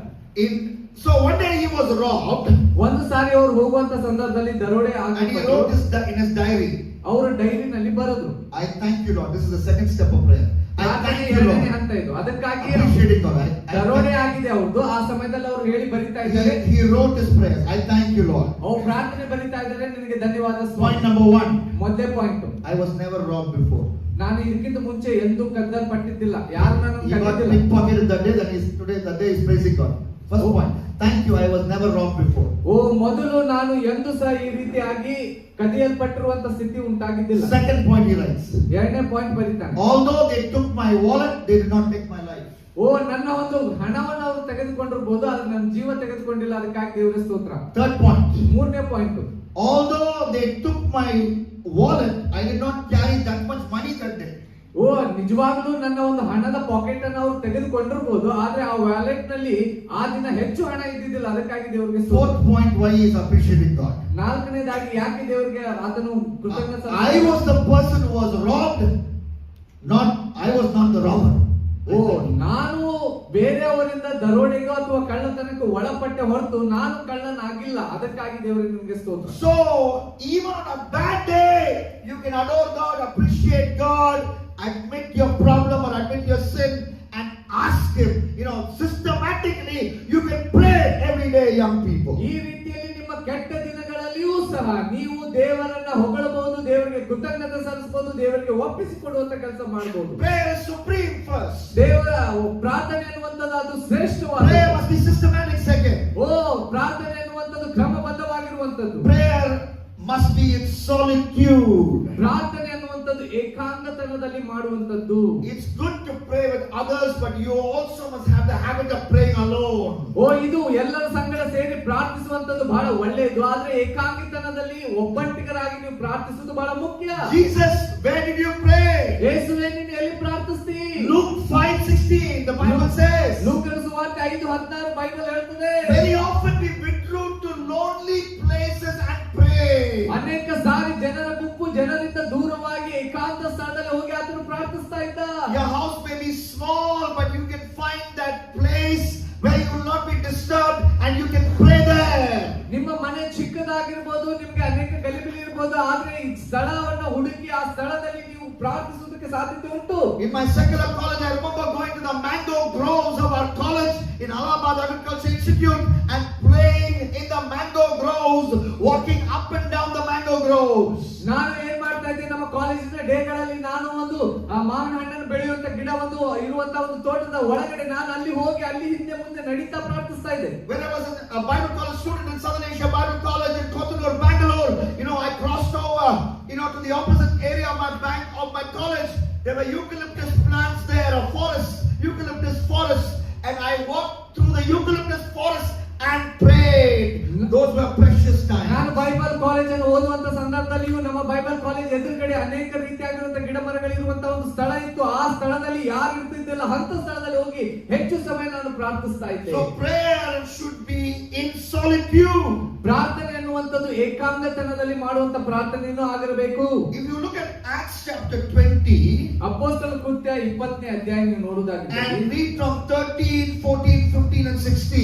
13, 14, 16 ವಚನ ನೀವು ಓದಿದ್ರೆ, There was a time when Paul was in a place called Troas. Everybody say Troas. Okay, Paul was in Troas along with his ministry team. ಅಲ್ಲಿ ಪೌಲನು ತನ್ನ ಮಿನಿಸ್ಟ್ರಿ ಟೀಮ್ ನೊಟ್ಟಿಗೆ ಟ್ರೋವಾಸ್ ಅನ್ನುವಂತ ಒಂದು ಸ್ಥಳದಲ್ಲಿ ಅಲ್ಲಿ ಇದ್ದಾನೆ. And he had to go to Assos. ಅಸೋಸಿಗೆ ಆತನು ಹಿಂತಿರುಗಿ ಹೋಗಬೇಕಾಗಿದೆ ಈಗ. So everybody said, Paul, come on, get onto the boat and we'll go to Assos. ಈಗ ಅಸೋಸಿನ ಒಂದು ಸ್ಥಳಕ್ಕೆ ಪೌಲನೇ ಬಾ, ನಾವು ಬೋಟ್ ನಲ್ಲಿ ಹತ್ತೋಣ. Can I have the map, please? Can I have the map, please? Okay, a map. All right. So Paul was in Assos. Another map as well. Okay, Paul was here in Troas. ಟ್ರೋವಾಸ್ ನಲ್ಲಿ ಇದ್ದಾನೆ Ministering, and they have to go to Assos. ಅಸೋಸಿಗೆ ಈಗ ಹೋಗಬೇಕಾಗಿದೆ. So they said, get onto the boat, Paul, and we will go by boat and like this, and we'll have a nice cruise, enjoy ourselves, and then we'll reach Assos. ಈಗ ಇಲ್ಲಿ ನಾವು boat ನಲ್ಲಿ ಹತ್ತಿ ನಾವು ಆ ಒಂದು ನೀರಿನಲ್ಲಿ boat ಮೂಲಕ ಹೋಗೋಣ. But the Bible says in Acts 20, 13 to 16, Paul decided to go by land like this, alone. ಆತನು ಒಬ್ಬಟ್ಟಿಗನಾಗಿ ಈ ರೀತಿ ರೌಂಡ್ ಹೊಡೆದು ಎಲ್ಲರೂ ಕೂಡ ಹೋಗಲಿಕ್ಕೆ ಮನಸ್ಸಿಲ್ಲ. ಆತನು ನೇರವಾಗಿ ಈ ರೀತಿಯಾಗಿ ಹೋಗಲು ಬಯಸ್ತಾ As he ಇದ್ದಾನೆ. walked alone, he was praying. ಆತನು ಒಬ್ಬಟ್ಟಿಗನಾಗಿ ಪ್ರಯಾಣ ಮಾಡುವಾಗ ಆತನು ಪ್ರಾರ್ಥಿಸ್ತಾ ಇದ್ದಾನೆ. And as he was praying, God was giving him a burden. ಆತನು ಪ್ರಾರ್ಥಿಸುವಂತ ಸಂದರ್ಭದಲ್ಲಿ ದೇವರು ಭಾರ ಕೊಡ್ತಾ ಇದ್ದಾನೆ. In Acts 20 and verse 22, the Bible says, compelled by the Spirit, I am going to Jerusalem. Luke writes there. ಆತ್ಮನು ಈಗ ನಿರ್ಬಂಧವುಳ್ಳವನಾಗಿ ಯೆರೂಸಲೇಮಿಗೆ ನಾನು ಹೋಗುತ್ತೇನೆ ಅಂತ ಹೇಳುವಂತ ಮಾತನ್ನೆಲ್ಲ ನಾವು ನೋಡ್ತೇವೆ. Why did Paul go to Jerusalem? We understand from other scriptures. Paul wanted to go to Jerusalem because the people there were suffering, and he had collected some offerings to give them. ಅಲ್ಲಿ ಯೆರೂಸಲೇಮಿಗೆ ಯಾಕೆ ಪೌಲನು ಹೋಗಲು ಬಯಸ್ತಾ ಇದ್ದಾನೆ? ಕೆಲವೊಬ್ಬ ಜನರು ಕಷ್ಟದಲ್ಲಿದ್ದಾರೆ, ಅವ್ರಿಗಾಗಿ ಕಾಣಿಕೆಯನ್ನು collect ಮಾಡಿದ್ದಾನೆ, ಅವ್ರಿಗೆ ಸಹಾಯ ಮಾಡಲು ಹೋಗಲು ಬಯಸ್ತಾ ಇದ್ದಾನೆ. Young people, listen to me. Paul preferred lonely walk of prayer over a beautiful sea cruise in the ocean. ಆ ಸಮುದ್ರದ ಪ್ರಯಾಣದಲ್ಲಿ ಪೌಲನು ಗುಂಪಿನೊಟ್ಟಿಗೆ ಜನರೊಟ್ಟಿಗೆ ಹೋಗಲಾದೆ ಏಕಾಂಗಿಯಾಗಿ ಹೋಗುವುದಕ್ಕಾಗಿ ಇಷ್ಟಪಟ್ಟನು. He traveled by ship, but there was a time when he felt he needed to get alone with God and pray. ಆತನು ಆ ಒಂದು ಹಡಗಿನ ಮೂಲಕವಾಗಿ ಹೋದ್ನು. ಆದ್ರೆ ಅವಕಾಶ ಸಿಕ್ಕಂತ ಸಂದರ್ಭದಲ್ಲಿ ಆತನು ಏಕಾಂತದಲ್ಲಿ ಆತನು ಪ್ರಾರ್ಥಿಸುವುದಕ್ಕೆ ಸಮಯ ಕೊಟ್ಟನು. And when I was in the mango groves of my secular college praying, that's when God gave me the burden for the Google generation. ಆ ಸಮಯದಲ್ಲಿ ನಾನು ಯಾವಾಗ ದೇವರಿಗಾಗಿ ಪ್ರಾರ್ಥಿಸ್ತಾ ಒಂದು ಮಾವಿನ ಗಿಡದ ಬನದ ಬಳಿಯಲ್ಲಿ ನಾನಿದ್ದು ಪ್ರಾರ್ಥಿಸುವ ಸಂದರ್ಭದಲ್ಲಿ ದೇವರು ನನಗೆ ಗೂಗಲ್ ಜನರೇಷನ್ ಗೆ ಸಂಬಂಧಪಟ್ಟಂತ ಭಾರವನ್ನು ಕೊಟ್ಟು. And when I was in the eucalyptus grove or the tree cluster opposite the Southern Asia Bible College praying, that's when God led me to marry Evangeline, or propose to Evangeline. ನಾನು ಯಾವಾಗ ಕಾಲೇಜಿನಲ್ಲಿ ಇದ್ದಂತ ಸಂದರ್ಭದಲ್ಲಿ ನಾನು Bible college ಎದುರುಗಡೆ ಇರುವಂತಹ ಒಂದು ಮರದ ತಳಗಡೆ ಇರುವಂತಹ ಸಂದರ್ಭದಲ್ಲಿ ಏಕಾಂತದಲ್ಲಿ ಪ್ರಾರ್ಥಿಸುವಂತ ಸಂದರ್ಭದಲ್ಲಿ ನಾನು ಮದುವೆ ಆಗುವುದಕ್ಕೆ ಇರುವಂತ ಇವಾಂಜಲಿಗೆ ಸಂಬಂಧಪಟ್ಟಂತೆ ದೇವರು ನನಗೆ ಮಾರ್ಗದರ್ಶನ ನೀಡಿದರು. Public praying is good, but public praying can become a show. ಹೊರಗಡೆ ಇರುವಂತ ಜನರ ಮುಂದೆ ಪ್ರಾರ್ಥಿಸುವುದು ಒಳ್ಳೆಯದು, ಆದ್ರೆ ಕೆಲವು ಸಾರಿ ಅದು ಶೋ ಆಫ್ ಆಗಿರುವಂತ Jesus said in Matthew chapter 6, 5 and 6. ಮತ್ತಾಯನ ಸುವಾರ್ತೆ 5ನೇ ಅಧ್ಯಾಯ 6ನೇ ಅಧ್ಯಾಯದಲ್ಲಿ ಯೇಸು ಸ್ವಾಮಿ Matthew 6, 5 and 6. ಮತ್ತಾಯನ ಸುವಾರ್ತೆ 6, 5 ಮತ್ತು 6ನೇ ವಚನದಲ್ಲಿ ಯೇಸು ಸ್ವಾಮಿ When ಹೇಳ್ತಾರೆ, you pray, do not be like the hypocrites. ನೀವು ಪ್ರಾರ್ಥಿಸುವಾಗ ಕಪಟಿಗಳ ಹಾಗೆ They love to pray standing in the synagogues and the street corners to be seen by others.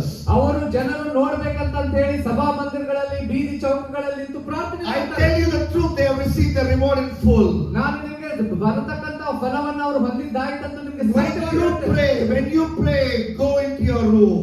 ನೀವು ಪ್ರಾರ್ಥಿಸುವಾಗ ನಿಮ್ಮ ರೂಮ್ಗಳಲ್ಲಿ ಹೋಗ್ರಿ. Close the door.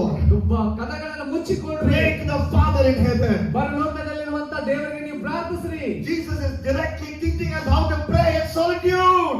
ಏಕಾಂತತನದಲ್ಲಿ ಹೇಗೆ ಪ್ರಾರ್ಥಿಸಬೇಕನ್ನೋದು ನೇರವಾಗಿ ಯೇಸು ಸ್ವಾಮಿ ಕಲಿಸ್ತಾ ಇದ್ದಾನೆ. In Hosea chapter 2 and verse 14, the Bible says. ಹೋಶಿಯ ಪುಸ್ತಕದಲ್ಲಿ ನಾವು ನೋಡ್ತೇವೆ. 2:14 2:14. I like the 2:14. So ಹೋಶಿಯ 2:14. 2:14 in the calendar is what? 2:14 in the calendar is what? Calendar ನಲ್ಲಿ 2:14 ಏನಿದೆ? 2nd, 14th February. Valentine Day, yes. You become very holy now in the calendar. Okay, 2:14 of Hosea is God's Valentine Day verse. ಓ ದೇವರ ಒಂದು Valentine's day ಅದು. He says, I want to allure her. I want to speak tenderly to her. ಅಲ್ಲಿ ನಾವು ನೋಡ್ತಾ ಇದ್ದೇವೆ, ನಾನು ಅವಳನ್ನ ಒಲಿಸಿ ಅಡವಿಗೆ ಕರ್ಕೊಂಡು ಹೋಗ್ತೇನೆ. I will lead her into the wilderness. ಅಡವಿಗೆ ಕರ್ಕೊಂಡು ಹೋಗ್ತೇನೆ. And speak tenderly to her. ಅವಳೊಂದಿಗೆ ನಾನು ಹೃದಯಾಂಗಮಯವಾಗಿ ಮಾತನಾಡ್ತೇನೆ. God says that to his spiritual wife Israel. ಇಸ್ರಾಯೇಲರಾಗಿರುವಂತ ಆತ್ಮಿಕ ಹೆಂಡತಿಯೊಟ್ಟಿಗೆ ಮಾತನಾಡ್ತಾ I ಇದ್ದೇನೆ. want to take you alone for a date and speak to you. ನಿನ್ನೊಟ್ಟಿಗೆ ನಾನು ಡೇಟ್ಗೆ ಕರ್ಕೊಂಡು ಹೋಗಿ ನಿನ್ನೊಟ್ಟಿಗೆ ಮಾತನಾಡಲು ಬಯಸ್ತೇನೆ. But you are so very busy. ಆದ್ರೆ ನಾನು ಕರ್ಕೊಂಡು ಹೋಗ್ಬೇಕು, ನೀನು You ಬಿಸಿ are ಇದೆಯಾ? jumping from meeting to meeting. ನೀ ಬೇರೆ ಮೀಟಿಂಗ್ ನಿಂತ್ರೆ ಇನ್ನೊಂದು ಮೀಟಿಂಗ್ ಜಿಗಿತಾ ಬಿಸಿ You are ಆಗಿದ್ಯಾ? jumping from eating to eating. ತಿನ್ನುವುದರಿಂದ ಇನ್ನೊಂದು ತಿನ್ನುವುದಕ್ಕೆ ಬಿಸಿ You ಆಗಿದ್ಯಾ? are jumping from one app to another app. ಒಂದು ಆಪ್ ನಿಂತ್ರೆ ಇನ್ನೊಂದು ಆಪ್ಗೆ ಜಿಗಿತಾ ಇದೆಯಾ? Leave the meetings aside. ಎಲ್ಲ ಮೀಟಿಂಗ್ ಗಳನ್ನ ಬಿಟ್ಬಿಡು. Leave the eating aside. ತಿನ್ನುವುದನ್ನು ಬಿಟ್ಬಿಡು. Leave the apps aside. ಎಲ್ಲ ಆಪ್ ಗಳನ್ನ ಬಿಟ್ಬಿಡು. Get alone with me. ನನ್ನೊಟ್ಟಿಗೆ ಏಕಾಂತದಲ್ಲಿ ಬಾ. Because I have important matters to discuss to you. ಯಾಕಂದ್ರೆ ನಿನ್ನೊಟ್ಟಿಗೆ ಬಹಳ ಪ್ರಾಮುಖ್ಯವಾದ ವಿಷಯಗಳನ್ನು ಮಾತನಾಡುವುದಿದೆ. If a beautiful girl wants to meet you alone in a coffee shop, will you say yes or no? ಒಬ್ಬ ಸುಂದರ ಹುಡುಗಿ ಬಂದು coffee shop ನಲ್ಲಿ ಒಬ್ಬಂಟಿಗರಾಗಿ ಭೇಟಿ ಆಗಿದೆ ಅಂತಂದ್ರೆ ಹ್ಞೂ ಅಂತಿರೋ ಹ್ಞೂ ಅಂತಿರೋ. Chances are you'll say yes. Chance ಸಿಕ್ಕಿದ್ರೆ ಏನ್ ಮಾಡ್ತೀರಾ? But then the God of the universe, ಆದ್ರೆ ವಿಶ್ವದ ಒಡೆಯನಾದಂತ ದೇವರು, the most powerful person in the whole world, ವಿಶ್ವದಲ್ಲಿ ಅತ್ಯಂತ ಶಕ್ತಿಶಾಲಿ ಆಗಿರುವಂತ ದೇವರು, Donald Trump is an ant before him. Donald Trump ಅವನು ಮುಂದೆ ಇರುವಿ ಇದ್ದಂತೆ. He wants to meet you ಆತನು ನಿನ್ನನ್ನು ಭೇಟಿಯಾಗಲು ಬಯಸ್ತಾನೆ. alone. ಒಬ್ಬಂಟಿಗನಾಗಿ. Will you give time? ನಿನಗೆ ಸಮಯ ಕೊಡೋದಕ್ಕೆ Do you have time? ನಿನಗೆ ಸಮಯ ಇದೆಯಾ? And that is the change this youth conference is going to bring in your life. ಓ ಅದೇ ರೀತಿಯಾದಂತ ಬದಲಾವಣೆ ಈ ಕಾನ್ಫರೆನ್ಸ್ ಅಲ್ಲಿ ಉಂಟಾಗ್ತದೆ. ಆ ರೀತಿ ಕೊಡುವುದಾಗಿದ್ದಲ್ಲಿ Prayer is supreme. ಪ್ರಾರ್ಥನೆ ಎನ್ನುವಂಥದ್ದು ಶ್ರೇಷ್ಠವಾದ. Prayer must be systematic. ಪ್ರಾರ್ಥನೆ ಎನ್ನುವುದು Prayer ಕ್ರಮಬದ್ಧವಾಗಿರಬೇಕು. must be in solitude. ಪ್ರಾರ್ಥನೆ ಎನ್ನುವಂಥದ್ದು ಏಕಾಂಗತನದಲ್ಲಿರುವಂಥದ್ದು. Fourthly, prayer must be specific. ಪ್ರಾರ್ಥನೆ ಎನ್ನುವಂಥದ್ದು ನಿಖರವಾಗಿರಬೇಕು. Mark chapter 10, 46 to 52. ಮಾರ್ಕನ ಸುವಾರ್ತೆ 10ನೇ ಅಧ್ಯಾಯ Mark chapter 10, 46 onwards. 46ನೇ ವಚನದ ಮೂಲಕ ನಾವು ನೋಡಿಕೊಳ್ಳೋಣ. Son of David, have mercy on me, cried the blind man. ಓ ದಾವೀದ ಕುಮಾರನೇ, ನನ್ನ ಮೇಲೆ ಕರುಣೆಯನ್ನು ತೋರಿಸು. Jesus was also sort of saying to him, you are very vague. What is this? Son of David, have mercy on me. Son of David, have mercy on me. ಓ ಇದು ಏನದು? ದಾವೀದ ಕುಮಾರನನ್ನು ಕರುಣಿಸು, ದಾವೀದ ಕುಮಾರನನ್ನು ಕರುಣಿಸು ಅನ್ನುವಂಥದ್ದೇನು? Next verse, you keep rolling it. You know, Jesus, what do you want? ನಿನಗೆ ಏನ್ ಬೇಕು ಹಾಗೆ ಹೇಳುವುದನ್ನು ಬಿಡು, ನೇರವಾಗಿ ಹೇಳಿ ಏನ್ ಬೇಕು. Why are you vague saying, oh, have mercy on me, have mercy on me? ನನ್ನ ಮೇಲೆ ಕರುಣೆ ತೋರಿಸು, ದಾವೀದ ಕುಮಾರನೇ ಹಾಗೆ ಹೀಗೆ Then he said, ಹೇಳುವುದು. Lord, I want to see. Lord, I want to see. ದೇವರೇ, ನಾನು ಕಾಣು ನೋಡಲು ಬಯಸ್ತೇನೆ ಅಂತ Keep ಹೇಳ್ತಾನೆ. rolling it, keep rolling it. Next verse. Lord, I want to see. ನಾನು ನೋಡಲು ಬಯಸ್ತೇನೆ. Next verse, I want to see. Lord, I want to see. ನಾನು ನೋಡಲು ಬಯಸ್ತೇನೆ ಕರ್ತನೇ. Next verse. ಮುಂದಿನ ವಚನ, Lord, I want to see. ನನಗೆ ಕಣ್ಣು ಬರುವಂತೆ ಮಾಡು, ನೋಡ್ಬೇಕು. First he was saying very vague, Lord, have mercy on me. ಮೊದಲೇದಾಗಿ ಹೇಳಿದ, ದೇವರೇ ನನ್ನ ಮೇಲೆ ಕರುಣೆ Be ತೋರಿಸು. specific in your prayer. ನಿನ್ನ ಪ್ರಾರ್ಥನೆಯಲ್ಲಿ ನಿಖರವಾಗಿರು. When you get specific in your prayer, ನಿನ್ನ ಪ್ರಾರ್ಥನೆಯಲ್ಲಿ ನಿಖರತೆ ಬರುವಾಗ prayer will become long prayer. ಪ್ರಾರ್ಥನೆ ಅನ್ನುವಂಥದ್ದು ದೊಡ್ಡದಾದಂತ ಪ್ರಾರ್ಥನೆ Some of ಆಗುತ್ತೆ. you pray and 1 minute you are looking at the watch. Oh, my prayer is over. ಓ ಕೆಲವೊಂದು ಸಾರಿ ನಾವು ಪ್ರಾರ್ಥಿಸ್ತೇವೆ, ಒಂದೇ ಒಂದು ನಿಮಿಷ You ಆಗುತ್ತೆ, said, ಪ್ರಾರ್ಥನೆ Lord, bless me, bless mommy, daddy, bless church, bless studies, and then that's it.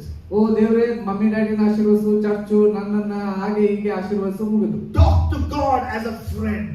ದೇವರೊಟ್ಟಿಗೆ ಸ್ನೇಹಿತನಂತೆ You ಮಾತನಾಡು. know, I would talk to God in college. Lord, I think I'm falling in love with this girl in college. ಓ college ಅಲ್ಲಿ ಇದ್ದಂತ ಸಂದರ್ಭದಲ್ಲಿ ಪ್ರಾರ್ಥಿಸ್ತಾ ಇದ್ದೆ, ನನಗೆ ಅನಿಸ್ತದೆ ಸ್ವಾಮಿ What do ಇವಳೊಟ್ಟಿಗೆ you ನಾನು think Preethi about ಮಾಡಿದೆ. it? What do you think about it? ಏನು ಇದ್ರ ಬಗ್ಗೆ ನಿನ್ನ You ಒಂದು know, ಅಭಿಪ್ರಾಯ everything. ಏನು? You can talk to God everything. What you're going through. ನಿಮ್ಗೆ ಏನೇನ್ ಅನಿಸ್ತಾ ಇದೆ, ಏನೇನ್ ಅನಿಸ್ತಾ ಇದೆ ಎಲ್ಲವನ್ನ ಪ್ರಾರ್ಥನೆಯಲ್ಲಿ ಹೇಳಿ ಮಾತನಾಡ್ರಿ. Prayer must be specific. ಪ್ರಾರ್ಥನೆ ಅನ್ನುವಂಥದ್ದು ನಿಖರವಾಗಿರ್ಬೇಕು. Prayer is supreme. ಪ್ರಾರ್ಥನೆ ಶ್ರೇಷ್ಠವಾದದ್ದು. Prayer is systematic. ಪ್ರಾರ್ಥನೆ ಕ್ರಮಬದ್ಧವಾದ. Prayer must be in solitude. ಪ್ರಾರ್ಥನೆ ಏಕಾಂತದಲ್ಲಿ. Prayer must be specific. ಪ್ರಾರ್ಥನೆ ನಿಖರವಾಗಿರ್ಬೇಕು. Prayer must be submissive.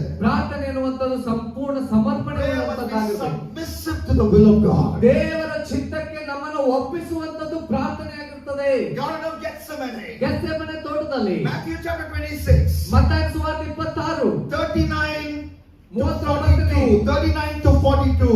39ರಿಂದ 42ನೇ ವಚನ ನೋಡುವಾಗ How many times did Jesus say, not my will but your will be done there? ನನ್ನ ಚಿತ್ತ ಅಲ್ಲ ಸ್ವಾಮಿ ನಿನ್ನ ಚಿತ್ತ ಆಗ್ಲಿ ಅಂತ ಎಷ್ಟು ಸಾರಿ ಯೇಸು ಸ್ವಾಮಿ ಆ ವಚನದಲ್ಲಿ One ಹೇಳಿದ್ದಾನೆ? time? ಒಂದ್ ಸಾರಿ ಹೇಳಿದ್ದಾನ? 2 times? ಎರಡ್ ಸಮಯ ಹೇಳಿದ್ದಾನ? 3 times. 3 sorry. 3 times. Read that verse carefully. ವಚನವನ್ನ Look at ಓದ್ರಿ. verse 44 especially. 44ನೇ ವಚನ ನೋಡ್ರಿ. He once again repeated what he said. ಆತನು ಹೇಳಿದ್ದನ್ನ ಒಂದು ಸಾರಿ ತಿರುಗಿ And he ಹೇಳ್ತಾನೆ. prayed the third time. ಅಲ್ಲಿ ನಾವು ನೋಡ್ತಾ ಇರೋ ಶಬ್ದ ಮೂರನೆಯ ಸಾರಿ Saying the same thing. ಅದೇ ಸಂಗತಿಯನ್ನು ಹೇಳಿ ಪ್ರಾರ್ಥಿಸ್ತಾ Why? ಇದ್ದಾನೆ. ಯಾಕೆ? Because he knows wolves will come into the church. ಯಾಕೆ ಗೊತ್ತಿದೆ ಆತನಿಗೆ ತೋಳಗಳು ಸಭೆಗೆ ಹೊಕ್ಕಿ ಬರ್ಲಿಕ್ಕಿದೆ. Wolves that will teach you it is not right to pray if it is your will, Lord. ಓ ಇದು ನಿನ್ನ ಚಿತ್ತವಾಗಿದ್ದಲ್ಲಿ ಇದನ್ನ ನಾವು ಪ್ರಾರ್ಥಿಸುವುದು ವ್ಯರ್ಥ ಅಂತ ಹೇಳುವಂತ ಜನರು ಬರ್ಲಿಕ್ಕಿದ್ದಾರೆ. The wolves that will teach you you should command God. ಓ ನೀವು ಈ ಒಂದು ತೋಳಗಳು ಹೇಳುವಂತದ್ದು ಹೇಗೆ ಅಂತಂದ್ರೆ ನೀವು ದೇವರಿಗೆ ಪ್ರಾರ್ಥಿಸಬೇಕು Wolves ಅಂತ ಹೇಳೋದಲ್ಲ. wolves ಆದ್ರೆ ಅದಕ್ಕೆ ಆಜ್ಞೆ ಕೊಡ್ರಿ. Wolves that will teach you that you are sitting in a hotel and God is the waiter. ಓ ಹೇಗೆ ಇದು ಇವ್ರದ್ದು ಬೋಧನೆ ಹೇಗೆ ಗೊತ್ತಾ? ನೀವು ಎಲ್ಲೇ ಒಂದು ಹೋಟೆಲ್ ನಲ್ಲಿ ಕುಂತಿದ್ರಿ, ದೇವರು ಬರ್ತಾನೆ ಆರ್ಡರ್ ತಗೊಂಡ್ಕೊಳ್ಳುವಂತ ವೇಟರ್ ಇದ್ದಂತೆ. You know what is that hotel? I had dinner on on Friday evening. Beautiful hotel in Hubli. Okay. ಶುಕ್ರವಾರ ಸಾಯಂಕಾಲ ನಾವು ಹೋದಂತ Niyaz, okay. Bring one plate biryani. ಒಂದು ಪ್ಲೇಟ್ ಬಿರಿಯಾನಿ ಕೊಡ್ರಿ. You're not listening? ಕೇಳ್ತಾ ಇಲ್ಲ ನಿಮ್ಗೆ? ಯಾರು ನಿಮ್ಗೆ God ಕೇಳ್ತಾ the ಇಲ್ಲ? Father is there, God the Son, and God the Holy Ghost. Eh, One of you come. ಯಾರಂದ್ರೆ ಪರಿಶುದ್ಧಾತ್ಮ ಇದಿರೋ I want biryani now. ಯೇಸು ಇದಿರೋ ಬರ್ರಿ ನಂಗೆ ಬಿರಿಯಾನಿ ಬೇಕು ಕೊಡ್ರಿ. That is how we treat God. ಹಾಗೆ ನಾವು ದೇವರಿಗೆ ನಾನು ಆ ರೀತಿಯಾಗಿ ವರ್ತಿಸ್ತೇನೆ. As if he's a waiter in a hotel. Hotel ನಲ್ಲಿರುವಂತ ವೇಟರ್ ಇದ್ದಂತೆ ನನಗೆ ಅವ. You command God. ನೀನು ದೇವರಿಗೆ ಆಜ್ಞೆ ಕೊಡ್ತೀಯಾ? No, you are not supposed to command ನೀನು God. ಆ ರೀತಿ ಆಜ್ಞೆ ಕೊಡುವುದಲ್ಲ. Rather, you pray and say, thy will be done. 3 times Jesus illustrated ನೀನು that. ಪ್ರಾರ್ಥಿಸಬೇಕು, ಪ್ರಾರ್ಥಿಸುವಾಗ ಹೇಳಬೇಕು ನಿನ್ನ ಚಿತ್ತ ನೆರವೇರಲಿ ಸ್ವಾಮಿ. And that includes healing. ಅದು ಸಂಪೂರ್ಣವಾಗಿ ಸೌಖ್ಯತೆಯನ್ನು ತುಂಬಿರುವಂತದ್ದು. I will show it to you from the word. ವಾಕ್ಯದ ಮೂಲಕ Look ಹೇಳ್ತೇನೆ. at Hebrews chapter 2 verse 4. ಇಬ್ರಿಯ ಪತ್ರಿಕೆ 2ನೇ ಅಧ್ಯಾಯ 4ನೇ ವಚನ ನೋಡ್ರಿ. Hebrews 2:4. 2:4 The ಇಬ್ರಿಯ gifts of the Holy Spirit ಪರಿಶುದ್ಧಾತ್ಮನ ಒಂದು ವರಗಳು distributed according to his will. ತನ್ನ ಚಿತ್ತದ ಪ್ರಕಾರ ಅವುಗಳನ್ನು ಹಂಚಿಕೊಡ್ತಾನೆ. The operation of the gifts of the Holy Spirit when it comes to miracles and healing will be according to God's will, not your will. ಓ ಪರಿಶುದ್ಧಾತ್ಮನ ವರಗಳು ನಮ್ಮಲ್ಲಿ ಬರುವಾಗ ಅವುಗಳನ್ನು ಉಪಯೋಗಿಸುವಾಗಲೂ ಅವುಗಳನ್ನು ಕೊಡಲ್ಪಡುವಾಗಲೂ ನಿಮ್ಮ ಪ್ರಕಾರ ನಿಮ್ಮ ಬಯಕೆ ಪ್ರಕಾರ ನಿಮಗೆ ಕೊಡುವಂತ ಗಿಫ್ಟ್ಗಳಲ್ಲ, ಅವು ದೇವರ ಚಿತ್ತದ ಪ್ರಕಾರ If ಬರುವಂತ. it happens according to your will, ನಿನ್ನ ಪ್ರಕಾರ ನಿನ್ನ ಚಿತ್ತದ ಪ್ರಕಾರ ಇವುಗಳು ಆಗಿದ್ದಲ್ಲಿ we don't need to do any hospital ministry. We can close all hospitals. We can heal everybody. ಓ ನಾವೇನ್ ಮಾಡ್ಬೇಕಾಗಿದೆ? ನಮ್ಮ ಚಿತ್ತದಿಂದ ಅಂತಂದ್ರೆ ನಾವೇ ಎಲ್ಲಾರನ್ನು ಸೌಖ್ಯ ಪಡಿಸ್ಬಿಡ್ತೇವೆ. ಬಂದ್ ಮಾಡ್ಬಿಡ್ರಿ. Our job is to pray for healing. ಓ ನಮ್ಮ ಒಂದು ಕೆಲಸ ಏನಿದೆ ಸೌಖ್ಯ God ಪಡಿಸುವುದು. will, according to his will, he will perform miracles. They are called first fruits. ಆತನು ತನ್ನ ಒಂದು ಚಿತ್ತದ ಪ್ರಕಾರ ಆತನ ಅದ್ಭುತವನ್ನ ಮಾಡ್ತಾನೆ. ಅದು ಪ್ರಥಮ ಫಲ ಅಂತ ನಾವು ಹೇಳ್ತೇವೆ. Romans 8:23 says we will go to heaven. On the other side of eternity there will be full fruit in heaven, full fruit of healing in heaven. Here we have first fruits according to his will. ನಾನು ಈ ರೋಮಪುರದ ಬರೆದ ಪತ್ರಿಕೆಯಲ್ಲಿ ನಾವು ಇದನ್ನು ಗಮನಿಸ್ತೇವೆ. ಏನ್ ಗೊತ್ತಾ? ಈಗ ಸೌಖ್ಯತೆ ಅನ್ನುವಂಥದ್ದು ಪ್ರಾರಂಭದ ಚಿಕ್ಕ ಒಂದು ಹಣ್ಣಿದ್ದಂತೆ, ಆದ್ರೆ ಸಂಪೂರ್ಣ ಸೌಖ್ಯತೆಯನ್ನ ನಾವು ನಿತ್ಯತ್ವದಲ್ಲಿ ಹೊಂದಲಿಕ್ಕಿದ್ದೇವೆ. Finally, I want to share this about prayer. ಕೊನೆಯದಾಗಿ ಪ್ರಾರ್ಥನೆಗೆ ಸಂಬಂಧಪಟ್ಟಂತೆ ನಿಮ್ಮೊಟ್ಟಿಗೆ It should be ಹಂಚಿಕೊಳ್ಳೋಣ. supreme. ಇದು It ಶ್ರೇಷ್ಠವಾದದ್ದು, should be systematic. ಇದು It ಕ್ರಮಬದ್ಧವಾದದ್ದು, should be in solitude. ಇದು ಏಕಾಂತತನ It should be ಮಾಡಬೇಕು, specific. ಇದು ನಿಖರವಾಗಿ It should ಮಾಡಬೇಕು, be in submission to his will. ದೇವರ ಚಿತ್ತಕ್ಕೆ ಒಳಪಟ್ಟು It ಪ್ರಾರ್ಥಿಸಬೇಕು. should be selfless. ಇದು ನಿಸ್ವಾರ್ಥತೆಯಿಂದ ತುಂಬಿರಬೇಕು. How do the pagan people pray? ಅಲ್ಲಿರುವಂತಹ ಜನರು ಅನ್ಯರು ಹೇಗೆ ಪ್ರಾರ್ಥಿಸ್ತಾರೆ? Jesus illustrates that in Matthew chapter 6. ಮತ್ತಾಯನ ಸುವಾರ್ತೆ 6ನೇ ಅಧ್ಯಾಯದಲ್ಲಿ ಅನ್ಯರು ಹೇಗೆ ಪ್ರಾರ್ಥಿಸ್ತಾರೆ ಅನ್ನುವುದನ್ನ ಯೇಸು ಹೇಳ್ತಾರೆ. 31, 32, 33. 6ನೇ ಅಧ್ಯಾಯ 31, 32, 33. The pagan people always pray for material things. ಓ ಅನ್ಯರು ಇರುವಂತ ಜನರು ಅವರೆಲ್ಲ ಏನ್ ಮಾಡ್ತಾರೆ? ಕೇವಲ ವಸ್ತುಗಳಿಗಾಗಿ ಸಂಗತಿಗಳಿಗಾಗಿ ಪ್ರಾರ್ಥಿಸ್ತಾರೆ. What shall I eat? ನಾ ಏನ್ ತಿನ್ಲಿ? What shall I drink? ಏನ್ ಕುಡಿಯಬೇಕು? What shall I wear? ಏನ್ ಹಾಕಿಕೊಳ್ಬೇಕು? Full prayer is about that. Full ಅವರ ಪ್ರಾರ್ಥನೆ ಅದೇ ಕೇಂದ್ರೀಕೃತವಾಗಿರ್ತದೆ. How should you pray a selfless prayer? ಹಾಗಿದ್ದಲ್ಲಿ ನೀನು ನಿಸ್ವಾರ್ಥದ ಪ್ರಾರ್ಥನೆ ಅಂದ್ರೆ ನೀನು ಹೇಗೆ ಪ್ರಾರ್ಥಿಸಬೇಕು? You should not pray like Jonah. ಯೋನನಂತೆ ನೀನು ಪ್ರಾರ್ಥಿಸಬಾರದು. Jonah chapter 4, 2-4. ಯೋನನ ಪುಸ್ತಕ 2ನೇ ಅಧ್ಯಾಯ 2-4. He's praying for the plant to be protected. ಅಲ್ಲಿ ಆ ಒಂದು ಗಿಡವು ರಕ್ಷಿಸಲ್ಪಡುವಂತೆ ಅದನ್ನು ಪ್ರಾರ್ಥಿಸ್ತಾ Oh ಇದ್ದಾನೆ. Lord, the plant I'm sitting under that should be protected. ಓ ನಾನು ಎಲ್ಲಿ ಕೂತ್ಕೊಂಡಿದ್ದೇನೆ ಅದು ಇರುವಂತಹ ಒಂದು ಗಿಡ ಅದು ಕರ್ತನೆ ರಕ್ಷಿಸಲ್ಪಡಲಿ. Protected from the worms. ಆದ್ರೆ ಎಲ್ಲಾ ರೀತಿಯಾಗಿದ್ದ ಹುಳಗಳಿಂದ ರಕ್ಷಿಸೋದನ್ನ. God is not interested only in Jonah's plant. He's interested in the planet.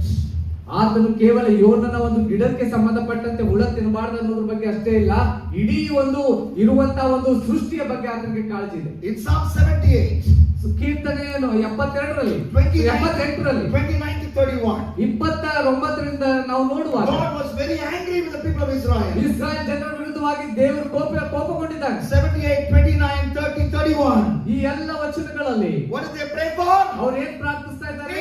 Meat. ನಮ್ಗೆ ಆಹಾರ ಕೊಡು ಮಟ Meat.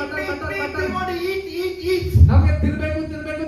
When the Bible says, Bible ಹೇಳ್ತದೆ, when the food was still in their mouth, ಅವರು ಆಹಾರ ಇನ್ನು ಬಾಯಿಯಲ್ಲಿ ಇರುವಾಗ್ಲೂ God struck them down. ಅವರು ಅಲ್ಲೇ ಹೊಡೆಯಲ್ಪಟ್ರು. God killed them. ಅವರನ್ನ ದೇವರು ಸಂಹಾರ ಮಾಡಿದ್ರು. Because selfish prayer angers ಯಾಕಂದ್ರೆ ಅವರ God. ಪ್ರಾರ್ಥನೆ ಅನ್ನುವಂಥದ್ದು ಅದು ಸ್ವಾರ್ಥದಿಂದ ತುಂಬಿತ್ತು. So pray for North Karnataka. North ಕರ್ನಾಟಕಕ್ಕಾಗಿ ಪ್ರಾರ್ಥಿಸ್ರಿ. Pray for the unevangelized places. ಎಲ್ಲಿ ಸುವಾರ್ತೆ ಮುಟ್ಟಿಲ್ಲ ಆ ಸ್ಥಳಗಳಿಗಾಗಿ ಪ್ರಾರ್ಥಿಸ್ರಿ. There's a website called Joshua Project. Joshua Project ಅನ್ನುವಂತ ಒಂದು That website tells us what happens in the world when it comes to evangelism. ಆ ಸುವಾರ್ತೆ ಬರುವಂತ ಸಂದರ್ಭದಲ್ಲಿ ಲೋಕದಲ್ಲಿ ಏನಾಗ್ತದೆ ಏನಾಯ್ತು ಅನ್ನೋದು ಅದರಲ್ಲಿ ಇದೆ. And I realized ಅಲ್ಲಿ ನಾನು ನೋಡಿದೆ, there are 5 countries in the world ಲೋಕದಲ್ಲಿ 5 ದೇಶಗಳಿವೆ where the believer percentage is 0. ವಿಶ್ವಾಸಿಗಳ ಸಂಖ್ಯೆ ಸಂಪೂರ್ಣವಾಗಿ 0 ಇದೆ, 0 ಇದೆ, 0.0. 0 ಇದೆ. ಅಲ್ಲಿ ಯಾರು ವಿಶ್ವಾಸಿಗಳೇನೇ ಇಲ್ಲ. Tunisia ತುನಿಷಿಯಾ ಅನ್ನುವಂತ ಒಂದು ಸ್ಥಳ in North Africa. ನಾರ್ತ್ ಆಫ್ರಿಕಾದಲ್ಲಿ. And Algeria, Algeria, Maldives, Maldives, everywhere 0.0. ಎಲ್ಲ ನೋಡ್ರಿ ನೀವು 0. Afghanistan Afghanistan 0.0. Then Yemen Yemen 0.0. ಅಲ್ಲಿ ಸಹ ಈ ಸುವಾರ್ತೆ ಇಲ್ಲ. T for Tunisia, T for Tunisia, A for Algeria, Algeria, A for M for Maldives, M for Maldives, A for Afghanistan, A for Afghanistan, Y for Yemen. Y for Yemen, So that is Tamay, T-A-M-A-Y. TAMAY, Tamay ಅಂತ Do we have Samay for praying for Tamay, the least evangelized countries in the world? Are we unselfish to pray that the gospel will go to these unreached, the 5 most unreached countries in the world? ಲೋಕದಲ್ಲಿ ವಿಶ್ವದಲ್ಲಿಯೇ ಸುವಾರ್ತೆ ಬರಲಾರದಂತ ದೇಶಗಳು ಈ ರೀತಿಯಾಗಿರುವಾಗ ನಾವು ಆ ವಿಷಯಕ್ಕಾಗಿ ಪ್ರಾರ್ಥಿಸ್ತಾ ಇದೀವಾ? So in your group discussion, ನಿಮ್ಮ ಒಂದು ಗ್ರೂಪ್ ಡಿಸ್ಕಷನ್ ಸಮಯದಲ್ಲಿ you want to take your phone, ನಿಮ್ಮ ಫೋನ್ ಅನ್ನು ತೆಗೆದುಕೊಂಡು you want to search for news items from North Karnataka and Goa. North Karnataka ಮತ್ತು ಗೋವಾಗೆ ಸಂಬಂಧಪಟ್ಟಂತ ನ್ಯೂಸ್ ಗಳನ್ನ ನೀವು ಕಲೆಕ್ಟ್ ಮಾಡಿ, Stories of young people, in sinful things. ಓ ಪಾಪಮಯದಿಂದ ತುಂಬಿರುವಂತ ಯೌವನಸ್ಥರ ಕಥೆಗಳನ್ನ ಹುಡುಕ್ರಿ ಗೂಗಲ್ And you ನಲ್ಲಿ. want to pray for them. ಅವ್ರಿಗೋಸ್ಕರ ಪ್ರಾರ್ಥಿಸ್ಲಿಕ್ಕೆ ಆರಂಭಿಸೋ. So fish out the news ಅದನ್ನ ತೆಗೆದುಕೊಳ್ಳ್ರಿ, and pray. ಪ್ರಾರ್ಥಿಸ್ರಿ. And also pray for these least evangelized countries as well. ಈ ಒಂದು ದೇಶಗಳಿಗಾಗಿನೂ ಪ್ರಾರ್ಥಿಸ್ರಿ, ಸುವಾರ್ತೆ ಮುಟ್ಟಲ್ಪಡಲಾರಂತ ದೇಶಗಳು. And one more activity, ಇನ್ನೊಂದು activity ನೀವು ಮಾಡಬೇಕು. write a love poem for Jesus. ಯೇಸುವಿಗಾಗಿ ಒಂದು ಪ್ರೀತಿಯ ಕವನವನ್ನು ಬರೆಯಿರಿ. I told you, falling in love with Jesus is the way to overcome addiction. ನಾನು ನಿಮಗೆ ಹೇಳಿದೆ, ಯೇಸುವಿನೊಟ್ಟಿಗೆ ಪ್ರೀತಿಯಲ್ಲಿ ಬೀಳುವಂತದ್ದೇ ಅದು ನೀವು ಚಟದಿಂದ ಹೊರಬರುವುದಕ್ಕೆ ಇರುವಂತ ಮಾರ್ಗ. Write a 2-line, 3-line, 4-line love poem for Jesus. Original, write it and then share it with your friends. ಯೇಸುವಿಗಾಗಿ ಒಂದು love poem ಅನ್ನ ಬರೀರಿ. ಅದರ ಮೂಲಕವಾಗಿ ನೀವು ಏನು 1 ಲೈನ್ ಇರ್ಬೋದು, 2 ಲೈನ್, 3 ಲೈನ್ ಎಷ್ಟಾಗ್ತದೆ ಅಷ್ಟು ಬರೀರಿ. God bless you. ದೇವರು ನಿಮ್ಮನ್ನು ಆಶೀರ್ವದಿಸಲಿ.